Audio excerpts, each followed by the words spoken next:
Je suis le colonel Bertin, donc je représente aujourd'hui le lieutenant-colonel Philippe Ribateau, président de l'Union nationale des organisations de réservistes et des officiers de réserve, UNOR. Et moi-même, par ailleurs, je suis le colonel Bertin, donc président de l'Association nationale des réserves de l'armée de terre, l'ANRAT. Donc, dans le cadre de la célébration du centenaire de l'UNOR, le bureau de l'UNOR a décidé de célébrer son centenaire sur plusieurs mois en 2022. Ça démarre la semaine prochaine, le 21 mai 2022, qui correspond exactement à la date du centenaire de la création de l'UNOR, par une cérémonie dans le Grand Est, sur les terres natales du président Raymond Poincaré, qui a créé cette association, donc il y a 100 ans. Ensuite, pendant plusieurs mois, il va y avoir des séquences au niveau des régions UNOR et même de certaines AOR, donc associations d'officiers de réserve, au niveau de certains départements. Et ensuite, le centenaire sera clôturé par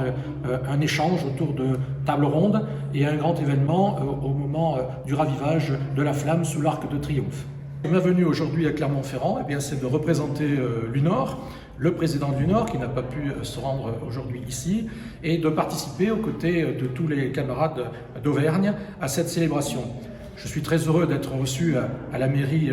de Clermont-Ferrand, je le souligne à chaque fois que je peux, d'être accueilli dans un hôtel de ville pour une association réserviste, c'est très symbolique dans ce lieu chargé d'histoire et en général symbole de la République. Durant mon intervention, j'ai souhaité mettre l'accent sur le devoir de mémoire. Par la période qui nous préoccupe, depuis le 24 février 2022, une guerre s'est déclenchée aux portes de l'Europe et on s'aperçoit que la population française,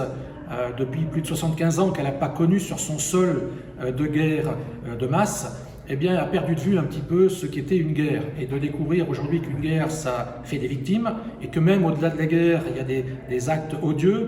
des exactions, des crimes de guerre même, la population semble choquée. Le but de notre association et de bien d'autres, c'est aussi de faire passer ce message: la paix est fragile, la paix doit être entretenue, et donc il s'agit de faire passer les messages auprès des jeunes pour préserver cette paix fragile. C'est ainsi que souvent nous mettons l'accent sur la présence et la participation aux cérémonies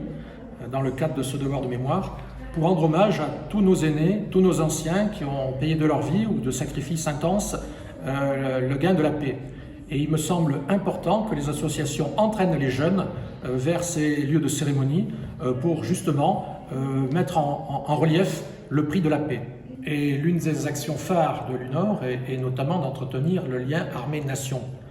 Et ce centenaire est pour nous l'occasion peut-être d'amplifier notre message et justement de se faire écho de ce lien important armée-nation, de la nécessité d'entretenir la réserve forte, la réserve nombreuse, la réserve entraînée, afin de pouvoir subvenir à des éléments importants qui pourraient notamment menacer la France.